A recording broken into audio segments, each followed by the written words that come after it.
In today's video, I'm going to teach you how to use buttons in Card. By the end, you'll know exactly how to add a button, customize its text and link, style it to match your site, and place it precisely where you want it.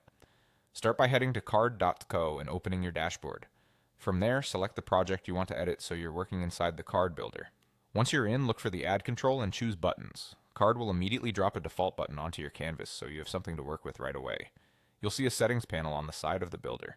Click the small arrow next to the button label to expand all of the button's options. This panel is where you'll make most of your quick changes, and you'll see your edits update live on the canvas, which makes it easy to fine-tune as you go.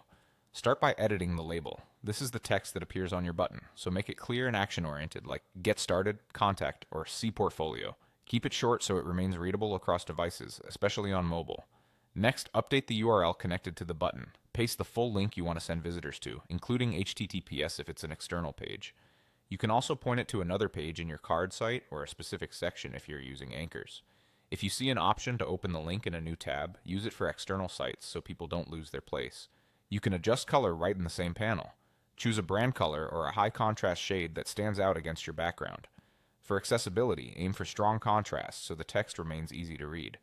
For deeper styling, click the paintbrush icon to open the appearance controls. Here you can fine-tune colors, alignment, size, font weight, spacing, and the shape of the button, whether that's square corners or rounded. Alignment determines where the button sits within its container, so center it for emphasis or align left or right to match your layout. As you style, glance at how it looks on smaller screens to make sure the button remains legible and tappable. Finally, click and drag the button on the canvas to place it exactly where you want it. Use the guides to keep spacing consistent with nearby elements and give it enough breathing room to be easily clickable. That's it. Add, label, link, style, and position your button. Save your changes and you're good to go.